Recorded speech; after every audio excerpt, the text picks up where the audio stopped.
نہیں دیتے، اور اسی طرح قدم بھی جو ہے برائی کی طرف کبھی نہیں جانتے۔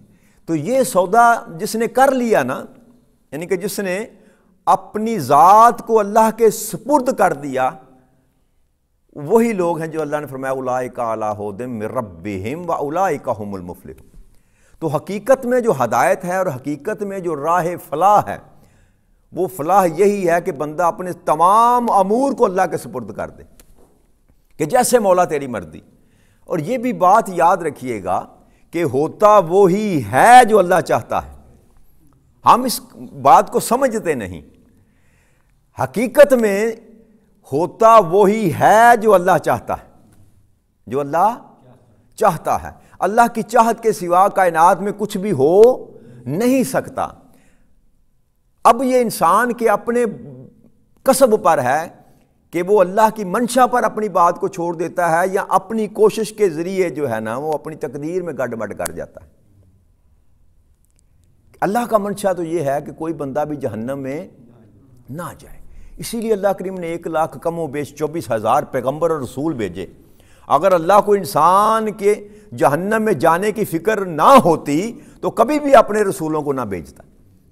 1,24,000 کم و بیش رسول، اور اس کے بعد پھر اولیاء کرام اور دین کی تجدید کرنے والے مجدد، اور قیامت تک اللہ کے نیک بندے جو ہے اللہ کا پیغام لے کر آتے رہیں گے اور لوگوں کو بلائی کی طرف بلاتے رہیں گے۔ تو اللہ کو فکر ہے اپنے انسان کی نا، تو وہ نہیں چاہتا کہ یہ جہنم کا ایندھن بنے، تو اللہ کریم نے یہ بندوبست کیا۔ تو اگر اللہ کو غرض نہ ہوتی ہم جہنم میں جلیں یا نہ جلیں، اللہ کو کیا اس سے؟ بھئی جلنا تو انسان نے ہے جہنم میں، لیکن اللہ 70 ماؤں سے بھی بڑھ کر اپنی اس مخلوق سے پیار کرتا ہے، وہ نہیں چاہتا۔ اب ہم دھکے سے اگر میرا زبردستی جہنم میں جانا چاہتے ہیں تو پھر یہ ہماری مرضی۔ آقا کریم صلی اللہ علیہ وسلم کی حدیث مبارک ہے، حضرت عبداللہ بن مسعود رضی اللہ تعالیٰ عنہ فرماتے ہیں کہ آقا کریم صلی اللہ علیہ وسلم فرمایا کہ تم میں سے ہر آدمی کی تخلیق اسی طرح ہوتی ہے کہ نطفہ اس کی ماں کے پیٹ میں ٹھہرتا ہے، پھر 40 دن جمع رہتا ہے، پھر اتنے ہی دنوں یعنی 40 دن کے بعد وہ جمع ہوا خون جو ہے وہ لوتھڑا بن جاتا ہے، پھر اتنے ہی دنوں کے بعد وہ لوتھڑا بن جاتا ہے، پھر اس کے پاس ایک فرشتہ آتا ہے چوتھے مہینے، 4 ماہ کے بعد جو ہے نا جب اس میں جان ڈالی جاتی ہے تو فرشتہ آتا ہے، 4 باتیں لکھنے کے لیے بھیجا جاتا ہے اللہ کریم۔ اب جو ہی بچے کے جسم میں جان ڈالی جاتی ہے نا ماں کے پیٹ میں، جب پہلی سانس وہ لیتا ہے بچہ، تو اس کے ساتھ ہی اللہ کریم فرشتوں کو 4 باتیں لکھنے کے لیے بھیجتا ہے۔ آقا کریم صلی اللہ علیہ وسلم فرما رہے ہیں، چنانچہ وہ فرشتہ اس کے عمل، اس کے موت کے وقت تک اس کا رزق جتنا اس کو ملنا ہے، اس کی مقدار وہ بھی لکھی جاتی ہے، اس کا بدبخت ہونا اور نیک بخت ہونا یہ بھی لکھا جاتا ہے کہ اللہ کے حکم سے اس کی تقدیر میں لکھ دیا جاتا ہے۔ آقا کریم صلی اللہ علیہ وسلم فرمایا کہ لکھ دیا جاتا ہے۔ تو قسم ہے اس ذات کی جس کے سوا کوئی معبود نہیں، تم میں سے ایک آدمی جنت والوں کے سے عمل کرتا رہا یہاں تک کہ اس کے اور جنت کے درمیان صرف ایک ہاتھ کا فاصلہ رہ جاتا ہے۔ تو ہوتا کیا ہے کہ تقدیر کا لکھا ہوا آگے آتا ہے اور وہ دوزخیوں کے سے کام کرنے لگ جاتا ہے۔ اور آقا کریم صلی اللہ علیہ وسلم نے فرمایا کہ پھر اس سبب سے وہ دوزخ میں داخل ہو جاتا ہے۔ اور دوسرا، تم میں ایک آدمی دوزیوں کے سے اعمال کرتا رہتا ہے، ساری زندگی برے اعمال کرتا رہتا ہے، لیکن یہاں تک کہ اس کے اور دوزخ کے درمیان ہاتھ بھر کا فاصلہ رہ جاتا ہے، یعنی کہ موت کے قریب ہوتا ہے۔ تو آقا نے فرمایا کہ تقدیر کا لکھا سامنے آتا ہے اور وہ جنت والوں کے سے کام کرنے لگ جاتا ہے تو جنت میں داخل ہو جاتا ہے۔ یہ حدیث مبارک صحیح بخاری اور مسلم میں متفق علیہ حدیث مبارک ہے کہ یہ جو تقدیر اور تدبیر کا معاملہ ہے نا دوستو، تقدیر اور تدبیر کا معاملہ یہ بھی اللہ کے اسرار میں سے ہے، اللہ کے راز میں سے ہے کہ تقدیر اس نے لکھ دی کہ میرا اختتام کیسے ہوگا یہ اللہ کے پاس محفوظ ہے، لیکن مجھے اس کا علم نہیں ہے۔ اسی لیے جب ہم دعا کرتے ہیں نا، میت کی دعا ہم پڑھتے ہیں نا، اللہم اغفر لحینا و میتنا و شاہدنا و غائبنا و صغیرنا و کبیرنا و ذکرنا و انثانا، اللہم من احییتہ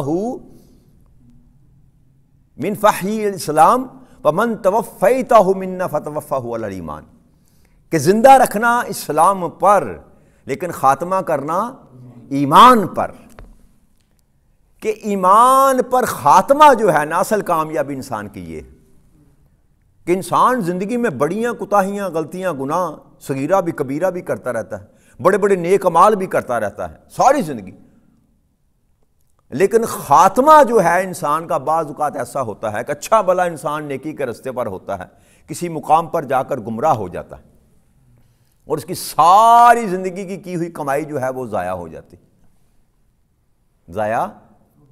اسی طرح ایک بندہ ہے جو ساری زندگی برائی کرتا رہتا ہے، لیکن ایک مقام ایسا آتا ہے کہ وہ کوئی ایسا کام کر جاتا ہے کہ رب کریم کو اس کی ادا پسند آ جاتی ہے، تو اللہ کریم اس کا بدل دیتا ہے نظام سارا، اور اس کی ساری زندگی کو دھو کر اس کو اپنے نیک اور پارسا بندوں کی لسٹ میں شامل کر لیتا ہے۔ تو تقدیر جو ہے نا، یاد رکھیے گا، میں نے پہلے بھی آپ سے بات کی، تقدیر اللہ کے علم کو کہتے ہیں، یاد رکھیے کہ میں آج کیا ہوں، کل میں کیا ہوں گا، پرسوں میں کیا ہوں گا، میرا خاتمہ ایمان پر ہوگا کہ نہیں ہوگا، یہ سارے کا سارا معاملہ اللہ کے پاس لکھا ہوا، اور تقدیریں بدلی بھی جاتی ہیں، یاد رکھیے تقدیریں، اور یہ بھی لکھا ہوا ہے، یعنی کہ حتمی علم جو ہے نا اللہ کریم کے پاس ہے، حتمی علم اللہ کریم نے یہ لکھ رکھا ہے کہ ایک بندہ چل رہا ہے، نیک اعمال کر رہا ہے، اور کسی مقام پر آ کر برائی کے رستے پر چل گیا تو وہ برا بن گیا، یہ بھی لکھا ہوا ہے۔ پھر اس کو کسی نے دعوت دی، اس کو کسی نے بلایا، اللہ کی طرف بلایا، کسی نے اس پر محنت کی، پھر وہ دین کی طرف آ گیا، وہ یہ بھی لکھا ہوا ہے۔ انسان کی زندگی پیدا ہونے سے پہلے اور مرنے کے بعد عالم برزخ کا معاملہ، جنت میں جائے گا، جہنم میں جائے گا، جہنم میں جائے گا تو کس حصے میں جائے گا، جنت میں جائے گا تو اس کو کیا مقام ملے گا، کون کون اس کی شفاعت کرے گا، کیسے اس کی شفاعت ہوگی، یہ سارے کے سارے معاملات جو ہیں اللہ کریم نے لکھ رکھے ہیں۔ اب انسان کا کردار صرف اتنا ہے میرے دوستو کہ انسان طلب انسان کی اگر صادق ہو، طلب انسان کی صادق ہو تو رب کریم اس پر بند دروازے بھی کھول دیتا ہے، بند دروازے بھی کھول دیتا ہے۔ آپ جو کمپیوٹر کو دوست استعمال کرتے ہیں نا، کمپیوٹر ایک ونڈو ہے اس کی جو اس میں آپ انسٹال کرتے ہیں تو وہ کمپیوٹر چلنا شروع کر دیتا ہے، تو اس میں کئی فولڈر ہوتے ہیں جی، کئی، آپ نے ماؤس پہ کلک کیا، یہ فولڈر کھولنا ہے وہ کھلے گا، اچھا یہ نہیں کھولنا یہ کھولنا ہے تو وہ کھلے گا۔ اب سارے کا سارا کمپیوٹر کا سسٹم آپ کے اختیار میں ہے، یاد رکھیے جی، آپ اس سسٹم پر بیٹھ کر جو چاہیں، جیسے آپ کی مرضی ہوگی، جیسے آپ کی منشا ہوگی، آپ اس کو استعمال کریں گے۔ ہر بندے کے پاس وہی ونڈو ہے، یعنی کہ اگر ونڈو 7 ہے یا ونڈو 10 ہے یا ونڈو 8 ہے، کروڑ آدمی ہیں جو اس ونڈو کو استعمال کر رہے ہیں، لیکن ہر آدمی اپنی مرضی سے استعمال کر رہا ہے، ونڈو ایک ہی ہے، ونڈو ایک ہی ہے نا۔ تو جو فولڈر میں کھولتا ہوں وہ آپ کی ضرورت نہیں ہے، آپ دوسرا فولڈر کھولتے ہیں۔ تو ہر آدمی کی اپنی چاہت پر ہے کہ وہ کون سا فولڈر استعمال کرنا چاہتا ہے، کون سا پروگرام استعمال کرنا چاہتا ہے۔ بس اسی طرح انسان کی زندگی ہے میرے دوستو، اللہ نے ایک مکمل آپ کو پورا فل فلیج زندگی دے کر بھیجا ہے، ایک پورا پیکج دے کر بھیجا ہے آپ کو، اور سارے ہی رستے آپ کے لیے اللہ کریم نے کھول کر رکھے، اور رہنمائی کے لیے اللہ کریم نے اپنے نبی بھی بھیجے، اپنے دوست ولی بھی بھیجے۔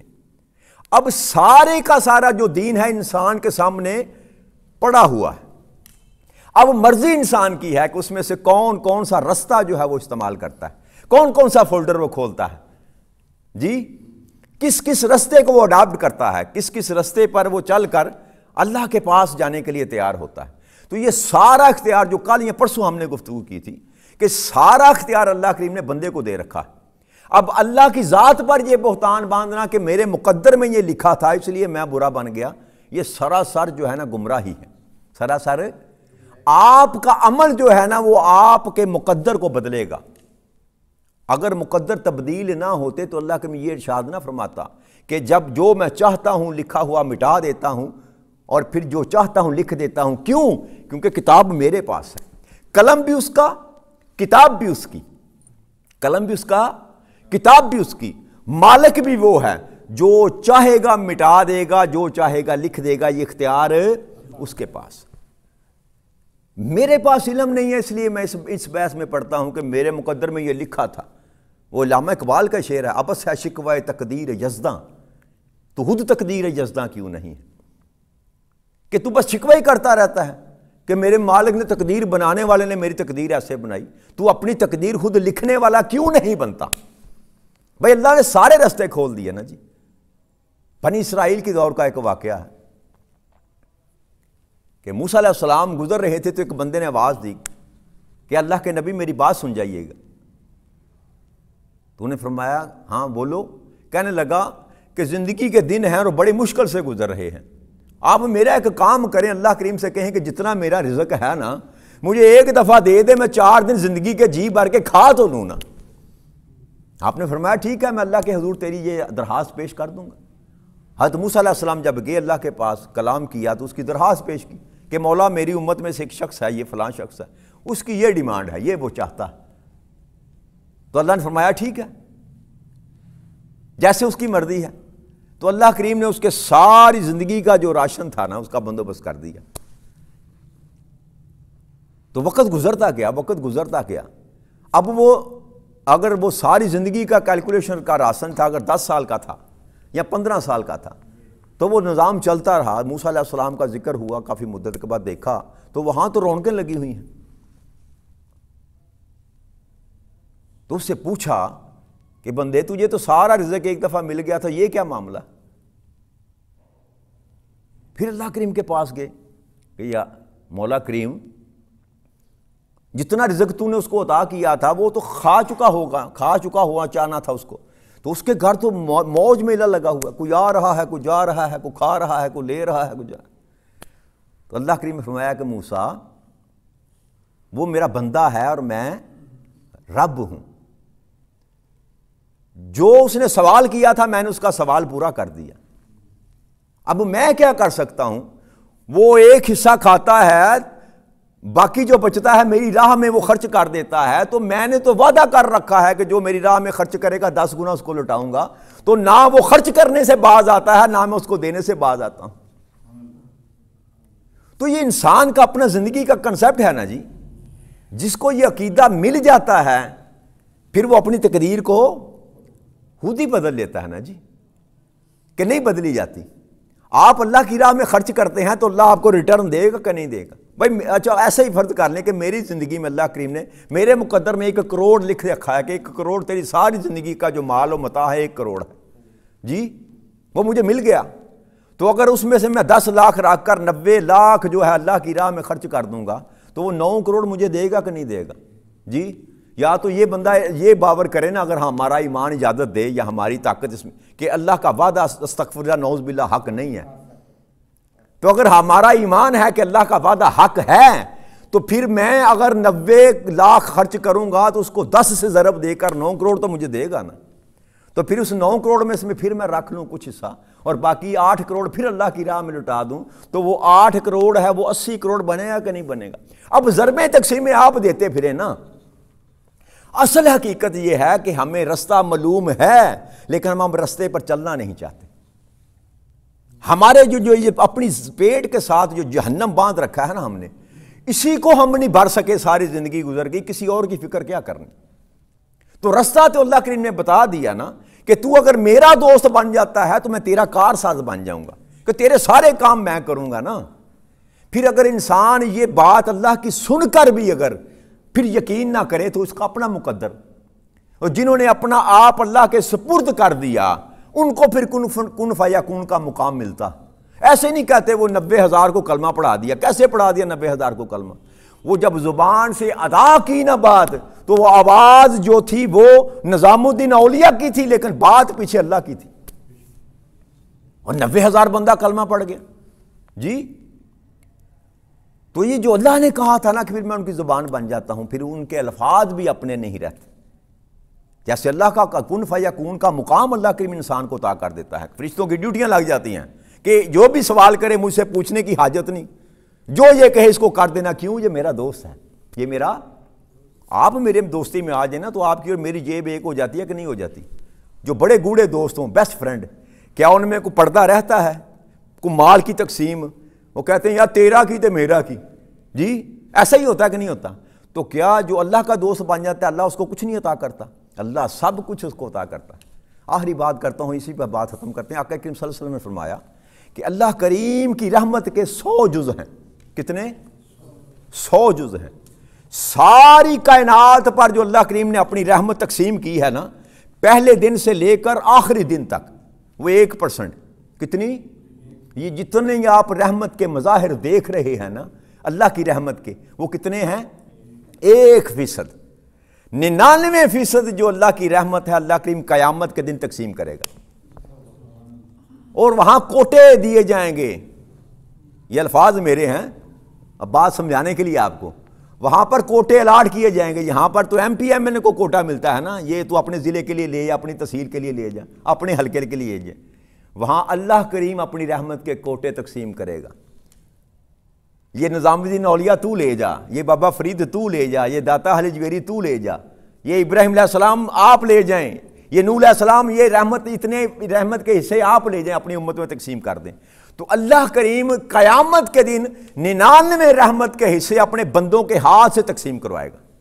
اور کون بندے؟ جن کو اللہ نے اپنا دوست بنا رکھا. تو یہ سودا اتنا سستا نہیں ہے. اور یہ ولایت ایسے مل بھی نہیں جاتی نا, میری طرح 4 نمازیں پڑھ لی, لمبی سی داڑھی رکھ لی, اور میرا مطلب 4 دن نماز سجدے لمبے کر لی, سمجھا کہ ولایت مل گئی. ولایت ایسے نہیں ملتی.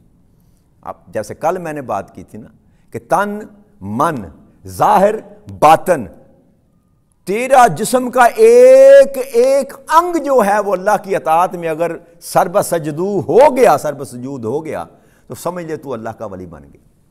تیرا کھانا پینا, اٹھنا بینا, چلنا سونا, تیرے رشتے, تیرے تعلق, تیرے واسطے سب کے سب اللہ کے لیے ہو جائیں.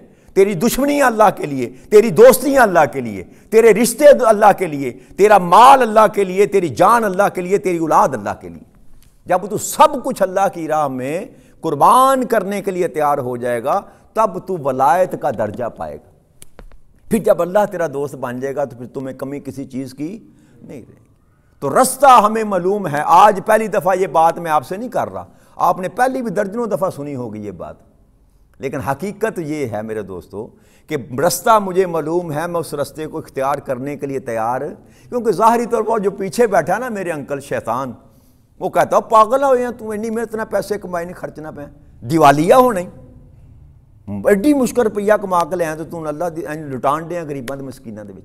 وہ پیچھے کھڑا ہے, وہ مجھے تھپکی دے رہا ہے, نہ ایسے نہ کریں تو برباد ہو جائے گا, لٹ جائے گا. تو ہمیں یہاں تو اسے شیطان کو راضی کرنا چاہیے. تو یہاں پہ اللہ کی بات پر یقین کرتے ہوئے سب کچھ اللہ کی راہ میں لٹا دینا چاہیے. اور خدا کی عزت کی قسم کھا کے میں آپ سے آخری بات کرتا ہوں کہ اسی میں انسان کی فلاح ہے. اور اللہ کریم وہاں سے انسان کو عطا کرتا ہے کہ انسان کی زندگی میں کبھی وہ تصور بھی نہیں کر سکتا کہ یہاں سے بھی مجھے مل سکتا ہے, یہاں سے بھی مجھے مل سکتا ہے. بس شرط آزمائش کی ہے.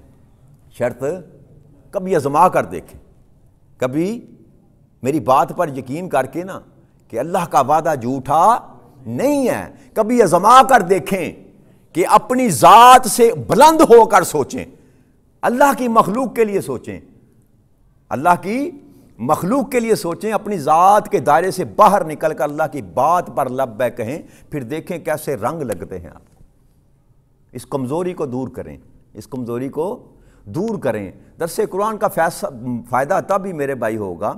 جو بات میں آپ سے کرتا ہوں, جتنی باتیں آپ سے کرتا ہوں, مجھے آپ سے کوئی لالچ کو غرض تو نہیں ہے نا. بس مقصد یہ ہے کہ یار کچھ نہ کچھ تو آپ سن کے جاتے ہیں, تو ویسے ہی اگر آپ کا رویہ ہو جیسے جو سننے والے نہیں ہیں تو پھر آپ کے سننے کا فائدہ کیا جی. جتنی باتیں میں آپ کے ساتھ کرتا ہوں, میں اپنی ذات سے تو کوئی بات نہیں کرتا جی, اللہ کی بات کر رہا ہوں نا. تو پھر سننے کے بعد بھی اگر وہیں کے وہیں آپ رہیں تو پھر نہ آپ کے بیٹھنے کا مقصد نہ میرے سنانے کا مقصد. تو کچھ تو تبدیل کریں نا اپنے آپ کو جی, حوصلہ کریں تھوڑا سا. میں آپ کے سامنے بیٹھا ہوں، رانا صاحب مجھے جانتے ہیں، ان کے ہاتھ میں کھیلا ہوں، میں کیا ایسا ہی تھا رانا صاحب؟ میں ایسا ہی تھا؟ نہیں، ایسا نہیں تھا۔ میں بھی آپ کی طرح کیا کہتے ہیں وہ جوانی لڑکپن ایسے ہی گزارا جیسے دوسرے گزارتے ہیں۔ بس اللہ کریم نے مہربانی کی، جیسے میں آپ کو بتا رہا ہوں، مجھے کسی نے بتایا، مجھے پہ اثر بات کر گئی، میری زندگی بدل گئی۔ اور اللہ کی عزت کی قسم، جب سے میری زندگی بدلی ہے مجھے کوئی پریشانی نہیں، کسی قسم کی کوئی پریشانی نہیں۔ گھر میں ایسی رحمتیں ہیں کہ میں بیان نہیں کر سکتا، نہ مال کی پریشانی ہے، نہ جان کی پریشانی ہے، نہ اولاد کی پریشانی۔ میں کچھ نہیں کرتا، مجھے 10 سال ہو گئے ہیں فارغ ہوں، کہاں سے مجھے رزق دے رہا ہے رب ذوالجلال کی عزت کی قسم مجھے نہیں پتا، اور کوئی پریشانی نہیں۔ اور یہ میں اپنے تجربے کی بات اس لیے آپ سے بیان کر رہا ہوں کہ میری ہڈ بیتی ہے، جگ بیتی بات نہیں کر رہا، ہڈ بیتی ہے کہ اللہ کے رستے پر چل کر دیکھیں، اللہ کریم ایسی نعمتیں کرتا ہے کہ انسان کے تصور سے باہر ہوتا ہے۔ تو اس دعا کے ساتھ کہ جیسے اللہ کریم نے میرے رستے کو سیدھا کیا، اس نے اپنی توفیق سے، اس کی رحمت تھی، میرا اس میں کوئی عمل دخل، میری اس میں کوئی محنت ہے، بس پتہ نہیں کون سی ادا اس کو پسند آ گئی، اس نے پکڑ کر مجھے سیدھے رستے پر ڈال دیا۔ اب آگے پتہ نہیں میرا کیا بنتا ہے، یہ بھی اس کے پاس ہے۔ تو اس دعا کے ساتھ کہ رب کریم آپ کو بھی پکڑ کر صراط مستقیم پر ڈال دے۔ تو پینڈا باقی پھر انسان کا اپنا ہے، یہ اس کی مرضی ہے، کوئی 5 میل کرے، 10 میل کرے، 15 میل کرے، یہ اس کی مرضی پر ڈیپینڈ کرتا ہے۔ لیکن پہلا قدم آپ نے اٹھانا ہے، پہلا قدم اللہ کی طرف، پہلا قدم آپ نے اٹھانا ہے، باقی اس پر چھوڑ دیں۔ اللہ کریم آپ کی اور میری زندگی کے رستوں کو سیدھا کر دے۔ وما علینا الا البلاغ المبین۔ والسلام علیکم ورحمۃ اللہ وبرکاتہ۔